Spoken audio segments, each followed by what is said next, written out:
Shalom. The 7 books of Moses. This Shabbat we read Behalotecha, the 3rd parasha of Bamidbar, the 4th of the 5 books of the Torah. Yet there is a passage in the Talmud that states that there were not just 5 books of the Torah, but 7. The extra 2 are found in this week's parasha.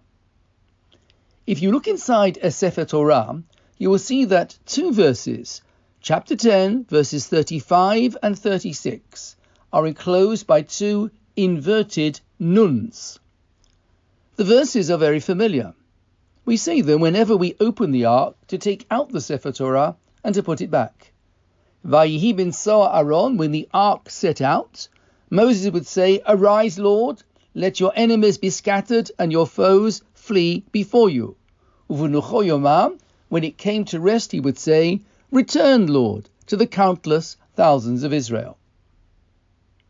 The 2 inverted nuns frame the verses like brackets in a text. Thus, from the beginning of Bamidbar to chapter 10:34 is book 4 of the Torah. Bamidbar 10:37 to the end of Bamidbar is book 6 of the Torah. Devarim is book 7, and book 5 comprises Bamidbar chapter 10 verses 35 and 36. What is the significance of a book comprising only 2 verses, and why these 2 verses?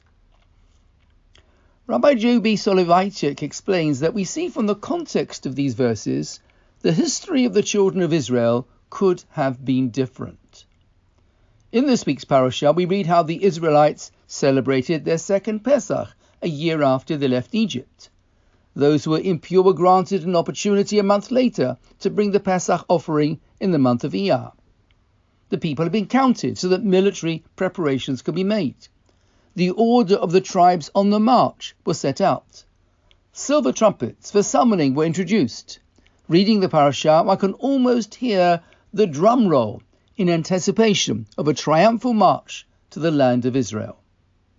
Then tragedy struck. The people started complaining about their food, saying they were better off in Egypt. By the end of the parasha, we have Miriam speaking negatively about her brother Moses. The failure of the mission of the spies in next week's parasha is almost prefigured in this week's portion, as we see a people who have lapsed from being a confident nation advancing to its promised land to a squabbling group of former slaves. Says Rabbi Soloveitchik, the framed verses represent the first and last verses of a book that could have been written. It would have been a book of triumph, a book that would have described the successful entry of the people of Israel to the land leading directly to the ultimate redemption. We are left with the bookends, which also challenge us. Are we writing the best possible book of our own lives?